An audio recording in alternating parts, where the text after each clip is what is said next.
You're listening to Black Agenda Radio. I'm Margaret Kimberley. And now I add that you are watching Black Agenda Radio. You may be watching. And we're now adding a video as well as an audio component of our podcast. Please like and subscribe as we begin this new iteration, of our work at Black Agenda Report. But I will begin by introducing Dr. Rudolph Butch Ware. He is an associate professor of history at the University of California, Santa Barbara. Dr. Ware was the 2024 Green Party vice presidential nominee. He is currently the Green Party nominee in California's gubernatorial race, but he was disqualified and removed from the ballot, and the court upheld that decision. He joins us from Santa Barbara to discuss the struggle for Greens to have ballot access, his vision for California and for the country, and why the Greens are under a sustained attack by Democrats, and what all of this means for Black voters.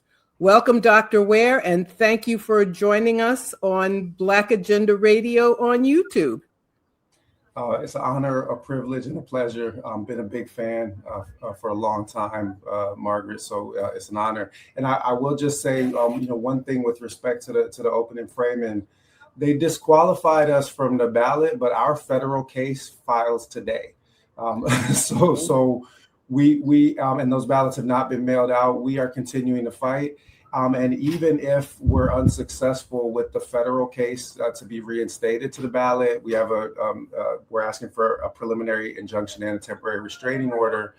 Even if that's not ultimately successful, we are proceeding with a write-in candidacy. We're not going to allow the Green voters to be disenfranchised. We're not going to allow the coalition of voters that we've been building over these last 14 months of campaigning to be simply undone by the arbitrary and capricious exercise of Gavin Newsom's, what would I call it, czar-like power in the state of California. So. Well, that's very good to hear. And we're talking, since you said today, we're talking on April 20th. It is the 27th, isn't it? Mm-hmm. Yes, we are talking on April 27th. That's good to hear. So let's start off with that. Tell us on what grounds you were removed from the ballot. And if you think, I guess, obviously, you believe those grounds are not legitimate as you are continuing your campaign. But tell our listeners more about that. No thinking person can believe that the grounds that they removed us on were legitimate. I'll be brief, but I want to be expository, so I'll take just a minute to explain it. Each candidate is required by California state law to submit 5 years of tax returns, one unredacted copy and one redacted copy, and the redacted copy is meant to be made public. You can go online right now and see 60 plus candidates and their redacted tax returns. On March, so you're required to submit all this by March 6th. We submitted it on March 5th. On March 7th, they told us that there are deficiencies in our filing, but the explanation of what those deficiencies were not grammatical. They said no, not redacted, return, not submitted. It was a triple negative. We couldn't figure out what they were asking for and what they were claiming was wrong with what we had submitted. 3 days later, they correct themselves and say no unredacted return was filed, which was not true. We had filed unredacted returns, but we were like, okay, that's fine. We can resubmit those. But what years do you want? Because in the first email on March 7th, they said that they needed 4 years. Now they were saying that they needed 2. So they wait 2 more days to respond. By the way, they start a clock ticking saying if you don't submit all this by March 16th at 5 p.m., you're going to be disqualified from the ballot. And now multiple days have gone by where they will not tell us what it is that we're supposed to submit or how we're supposed to submit it. Finally, Friday the 13th at 10 a.m., they give us an order with which we can comply. I'm sitting there with my CPA so that we can do exactly what they've asked, because we're not, playing games with these people. We send it in overnight mail. They don't work on the weekends. Monday the 16th, 9:17 a.m., they open the package. We have them signing for the package and opening for it. They have received all of the documents. 4:50 p.m. that day, they say that you left a phone number unredacted on your 2024 tax return, and you had one field that was incorrectly filed on 2022. It was my business name was blanked out. So basically, they said I under-redacted a phone number and I over-redacted a business name. So 2 mistakes, according to them, in 130 pages of filing. They said if you don't fix this by 5 p.m. in person, in hard copy, in Sacramento, you're going to be kicked off the ballot. I live in Santa Barbara, right? So they might as well have said, hey, boy, how many jelly beans in that jar over there, right? Because they were literally just trying to create a way of disenfranchising us. And I see that look on your face, but I just want to finish the story because it actually gets worse. So we immediately filed and took them to court for this absurd, removal. We got a case prepared within 48 hours and met them in court. In court, our lawyer established on the basis of what the opposition, what Secretary of State had submitted into evidence, 2 astonishing facts. The first was that the Secretary of State doctored an email thread to make the mistake that they made in that first March 7th email where they produced this ungrammatical, document request that we couldn't comply with. They fixed it to make it look like their request had been in order from the beginning, number one. So they submitted falsified evidence. And then even worse, they submitted into evidence everything that I had sent in. And our lawyer went through page by page and made it clear that they had full copies of both unredacted and redacted copies of the tax return on time the whole time. The whole thing was just a created problem that was designed just to knock me off the ballot. Now, yes, in the state appeal court, which is also owned by Gavin Newsom, they simply said your appeal is denied. And the reason was that in the opposition filing for the appeal, the opposition did not claim that I didn't file everything. Now they just admitted that they had everything in possession because they had to admit that was established in the previous court hearing. Now all they claimed was, well, it's too late for us to change it now. The voters' guides have already gone out. It will be too expensive if we have to fix it. So that's it. You're off the ballot. That is their defense that they are standing on now. And a federal court is not going to listen to that nonsense. You're not allowed to disenfranchise voters in that way. And I know I've said too much already, so please jump back in. Well, that's not too much. It's a complicated thing, but this is an ongoing problem for the Green Party. Here in New York, where I am, the Greens don't have a ballot line anymore and can't get on the ballot at all, thanks to former Governor Andrew Cuomo. And this is a problem around the country for Greens and for any party outside of the duopoly. Excuse me. What does that tell you about democracy in this country? And I guess if we really have that at all. Yeah, well, I mean, you'll never hear me calling them the Democratic Party. I'll call them the Democrat Party because it ain't a damn thing democratic about anything that they do. They are at war with actual representative democracy. They tried to sue us off the ballot when I ran with Dr. Jill in at least 9 states, of which I'm aware. 4 of them just in the last 5 weeks before the election. We managed to actually beat them in 4 of those states. So they are in a permanent state of warfare, trying to keep an actual working class agenda from ever reaching the American people. And the reason for that is straightforward. So my team has been doing a lot of research as part of our community. And by the way, we have been able to raise, significant funds. We have thousands of volunteers up and down the state. We have built a robust campaign mechanism. That's why they're trying to shut us down. We had polling numbers as early as January that had us at 5% when the Democrat leaders, Tom Steyer, Eric Swalwell, and Katie Porter at that time were polling only at 10%. So we were 5 points off the lead when they tried to knock us off the ballot. But one of the things that our team has established is that actually over the last 3 years nationwide, Green candidates have won 57% of the elections in which we have stood a candidate for office. We beat Team Blue and Team Red together. And that number is 79% inside the state of California. Those are mostly for offices at mayor and lower, right? When the money that the Democrat establishment will throw at it is limited. So the reason why they're at this constant state of war with the Green Party is because we beat the brakes off of them regularly in contests for lower office. And they know that if the people get exposed to a platform that is about universal single payer healthcare, housing first, protecting human rights, divestment from genocide, investment in education instead, that those things are wildly popular with voters. So they want to do everything that they can to suppress our ballot access, our media visibility, and so forth. Why did you run for, why are you running for governor of the state of California? Is it the biggest state as far as population? It's the biggest state as far as population. It's also the largest economy. It's the third largest economy actually in the world after China and Germany. And so what is your vision for this enormous state, which I suppose is a microcosm of the country, isn't it?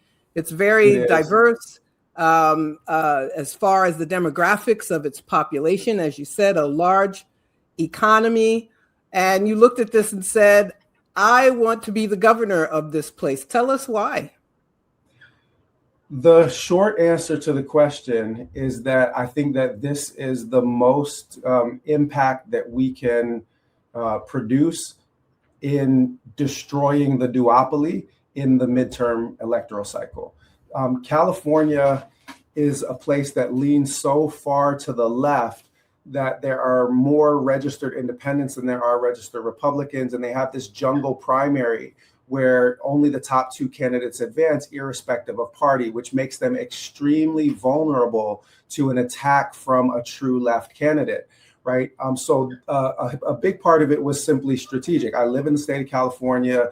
I considered potentially running for, a congressional seat or a Senate seat. That would require me, moving to Washington, D.C. when we win. And I have a special needs son that's based here. I split custody time with my ex. So for personal reasons, it made more sense to run for a state office.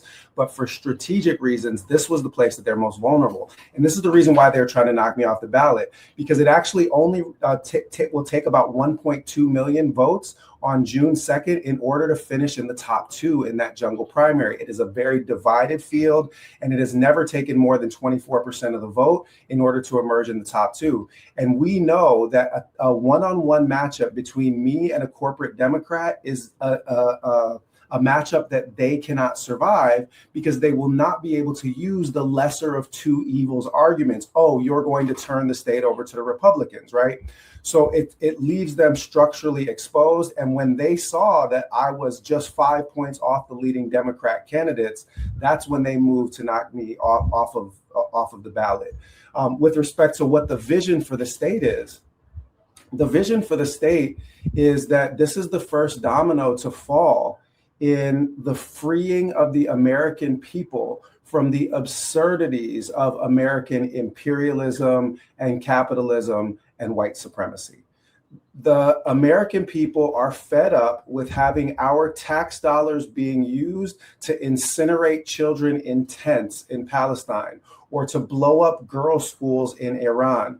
And so the idea is to use California, this third largest economy, as a laboratory for what can happen when we divest from occupation and invest in education, in healthcare, in housing. And when I say divest from occupation, I'm not just talking about from foreign wars. I'm also talking about divesting from ICE occupation, from police occupation, and investing instead in an economy of care. So there's 5 kind of key points to the platform. The first is universal single payer healthcare, which we know 80% of Californians want. And we just saw the Democrats kill it again. Despite the fact that they have a 75% supermajority in the state legislature, they just killed CalCare again. And the Democrats will never get us universal single payer healthcare, because who funds you runs you, and they are funded by the healthcare companies. So they are forbidden from giving the people what the people want and need. We're going to give it to them. I will declare a public health emergency on day one. I won't wait for the votes. We're going to get universal single payer health care right from jump. The second part is housing first. And housing first is a simple principle. Everybody eats before anybody gets seconds. We cannot have 14 vacant properties for every homeless person in the city of San Francisco. Right? We can't have similar ratios obtaining throughout the state of California, where there's 187,000 people that sleep on the streets every night. So the idea is that I'm going to tax the private equity firms, Blackstone and BlackRock, that keep these vacant properties, thousands of vacant properties, in order to manipulate market prices that make it impossible for ordinary working people to either rent or own a home. I'm going to tax them so hard that they cannot wait to sell those back to the state for pennies on the dollar, and that becomes the basis for social housing that is modeled on places like Vienna, Austria, where the average renter pays 25% and 60% of the market for rent is social housing that is publicly owned and operated. Human rights. We're protecting LGBTQ plus rights, we're protecting trans rights, and we are protecting immigrants' rights. And what that means, the last part, is that we're done with the time where the LAPD runs cover and carries water for ICE as they do federal abductions. What's going to happen is that with a green governor in the state of California, the feds are going to have to go through every lawyer and law enforcement officer in the state before they so much as touch a hair on the head of any California resident. We are going to use the forces of law to actually enforce the law, because I'm constitutionally forbidden from complying with any unconstitutional federal demands. And we are not going to allow the feds to pull up masked men in vans and kidnap Californians irrespective of their status. We are fighting back. We are going to divest from occupation, not just in Palestine, but divest from any investment in the war machine whatsoever. I teach at UC Santa Barbara. There is a Raytheon office 3/4 of a mile that way and a Northrop Grumman office 3/4 of a mile that way. And they come through and pluck our STEM students every year. And our tuition dollars go right now to genociders like Raytheon and Northrop Grumman and Lockheed Martin and Boeing and General Dynamics. This is massively unpopular in the state of California, so we will lead a divestment effort. And then lastly, free education, universal pre-K through free public tuition college. We had this during the Reagan years. Reagan took it away because there were literally open conversations between Reagan and Nixon where they warned of the problem of an educated Black and Chicano electorate. So they wanted to get rid of free public education. The millionth time where a racist policy also cost ordinary working class white people tremendously, because that has what has produced this massive student debt crisis inside the state of California. And then lastly, on that education point, is I want to tax those billionaires instead of subsidizing them with our state tax dollars, because I want to level the spending gap so that the per pupil spending is the same in Stockton, where my wife grew up, Mexican-American woman who grew up, the daughter of 2 undocumented migrants. I want the spending per pupil to be the same in Stockton as it is in Beverly Hills. That's what we're going to put our investment in.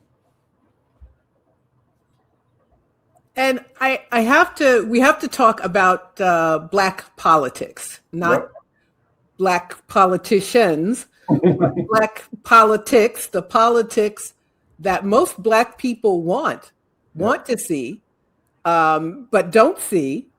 However, there is, as my late mentor Glenn Ford said, Black politics is governed by fear of Republicans winning, fear of the Donald Trumps and his ilk.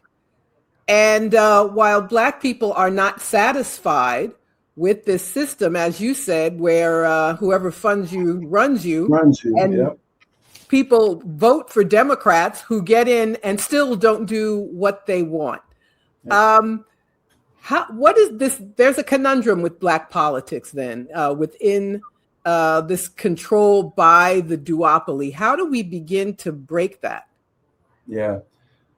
It begins with liberating our consciousness and imagination from the Democrat plantation. So for me, that process begins with this man, Malcolm X, El-Haj Malik Shabazz. This is the Saturday Evening Post from September 1964. And I keep all things Malcolm in my office because when I was 15. Actually, this was a portrait that was given to me a number of years back. This one's been looking over my shoulder for a long time.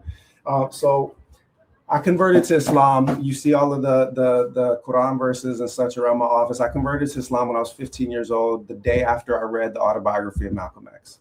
I read Malcolm's autobiography cover to cover in one night, and that was the entry into my personal faith tradition, but it was also my entry into the Black radical tradition, the Black liberation tradition, which we must state has always told us that the Dems are ops. The Dems are our enemies, right? This is all of the people that we say that we respect oppose the Democrat Party, as a matter of principle. Kwame Ture, Assata Shakur, James Baldwin, Huey P. Newton, Fred Hampton, Malcolm X, all of them. And why? Malcolm put it this way. He said, the liberal is a fox. It bares its teeth. You think that it's smiling at you, but you are on the menu. The conservative is a wolf. When it bares its teeth, it's into a vicious snarl that leaves the Black man with no illusion as to where he stands. Malcolm believed that we were caught between two predatory parties that differ only in how they hunt. One through cunning and guile, the other by sheer force. One pretends to be your friend so it can cozy up to you, just so that it can inflict maximum damage. And it has been Democrats, Bill Clinton and Joe Biden, that were the authors of the crime bill that locked up my whole generation and created the prison industry complex as we now know it. It was Clinton that sold out the working class, through NAFTA and the creation of this now permanent state of pain for ordinary working people of whatever color. So let's get back to Black politics. Malcolm said in '64 of the Democrats, he said, you put them first and they put you last. And that makes you a chump. That makes you a political chump. Well, what is Malcolm saying? Malcolm is reminding us, and we need to reflect on this in 2026. Black people are the only thing keeping the Democrat Party alive. They cannot win an election for dog catcher without getting 80% of the Black vote. And what do we get in return? What do we get in return? Do we get policies that serve our community in any way, or do we get more carcerality, more war? We see a widening wealth gap. The wealth gap between Black and white accelerated during the 4 years of the Biden presidency over the way that it had functioned during Trump. So Malcolm said what he said about foxes and wolves. I'll add one for myself, and I want every Black person to reflect on this. The sheep is going to live its entire life in fear of a wolf, only to be eaten by the shepherd. The Democrats are going to be pointing over there at the Republicans, the big bad red wolf, the big bad Trump wolf out there. And they're going to say, stay close to me. But why are they keeping you close? They're keeping you close because they've got you right where they want you. We do not get anything from this party. And as soon, even if you don't believe in an independent third party politics, if you wanted to push the Democrats, then you need to at least be able to make them fear you. And right now, they do not fear Black voters in the lightest. They know that they can take Black voters for granted. And as soon as we change that, then Black folks can get something of what we need from this political system. And the other issue that Malcolm, the other point he was making was about the limits of electoral politics. Even as you run for office, even as many of us vote, I think that too many people think that political activity is voting, and that's it. Yeah. But that cannot be the case if you want to actually see change being made. What are your thoughts about that, about the need for organizing and for political education? Malcolm said, we are not outnumbered, we are out-organized, right? He reminded us that we have the power.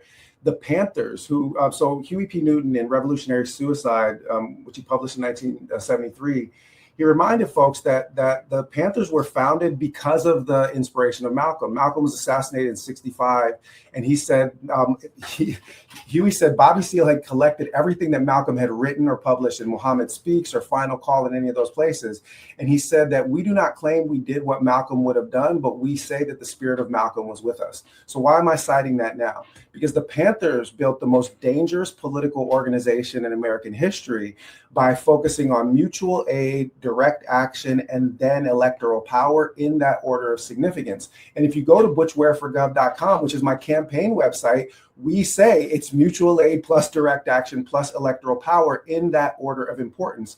The goal is to actually grow the Green Party into the electoral arm of a broader liberation movement that is rooted in empowering community and in enabling community to take the direct actions, the general strikes, the boycott, divestment, and sanction efforts that are able to apply maximum leverage to the system. Kwame Ture, who studied from Malcolm, he said, voting every 4 years is the height of bourgeois hypocrisy. He said, but I would shed my blood for the vote, and I have, because I know that the vote is how I organize my people.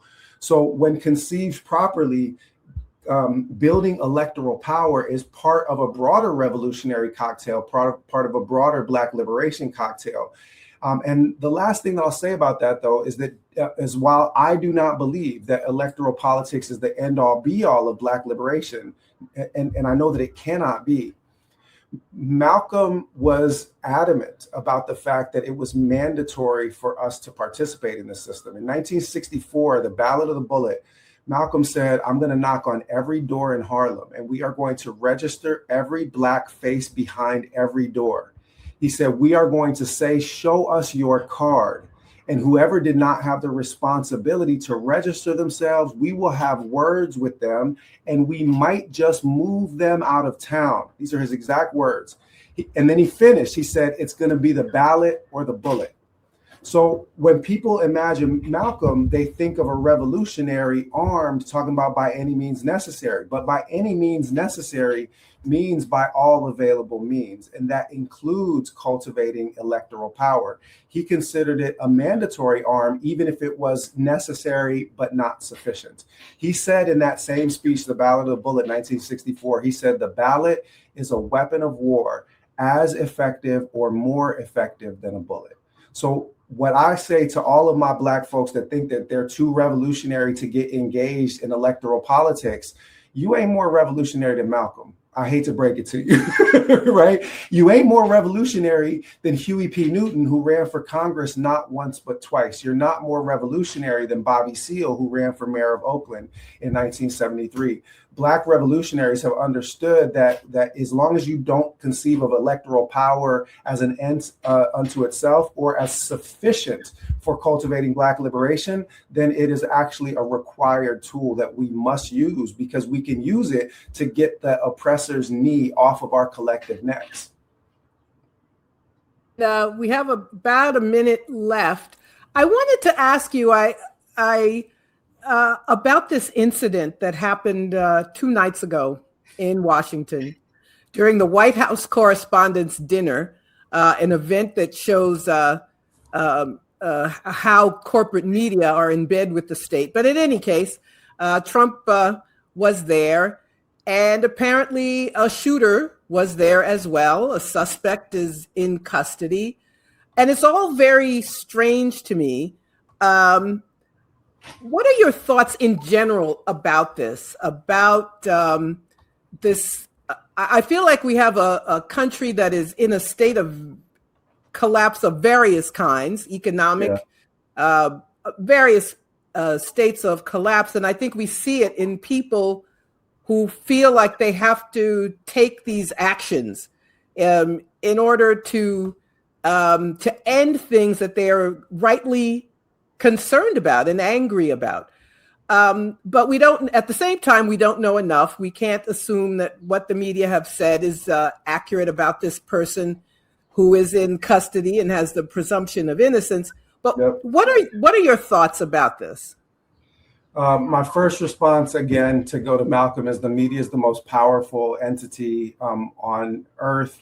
It will have you believing that the innocent are guilty and that the guilty are innocent. And that's power, because it means controlling the mind of the masses. So why am I citing this here? The people are in a state of stupefaction. They don't know what's real and what isn't. They don't know what is a false flag attempt and what isn't. And so they are in a space of desperation and hopelessness, right? And people don't know what to believe. And that's what this regime has been all about. What I'll say about Trump, there's a Turkish proverb. The Turkish proverb is, When a clown mounts the throne, he does not become a king. Rather, the palace becomes a circus. And I think that what we have seen is the palace become a circus. And I think that we have not near reached bottom of how absurd the circus is going to get. I do not know anything about whether or not that was a real effort to harm Trump. But I do know that he immediately began propagandizing the people to finish his ballroom that he is planning and using this incident as justification for it. So I don't believe anything that man says. He lies on every day that ends in a Y, and we can leave it at that. Yes, that is. It's difficult to talk about it. I have a lot of contradictory thoughts and feelings when these things happen. We have a minute left. Tell our viewers and listeners how they can find out about your work and about your campaign. I'm at Butch Ware on every social media platform. It's butchwareforgov.com, and that's the number 4. Get involved. We have donors from all around the country. We have volunteers from all around the country. We are building the Green Party into the true opposition party that it needs to be, the diverse opposition party that it needs to be. It's been a party that's been dominated by aging white environmentalists for a long time. When they brought me into this party, I told them it's about to become the red, black, and green party. And that's what we're doing. So if you are interested in getting Black liberation politics, the national vehicle that it merits and deserves, then check us out. Thank you. Thank you so much for joining me, Dr. Butch Ware. My pleasure. Thank you so much.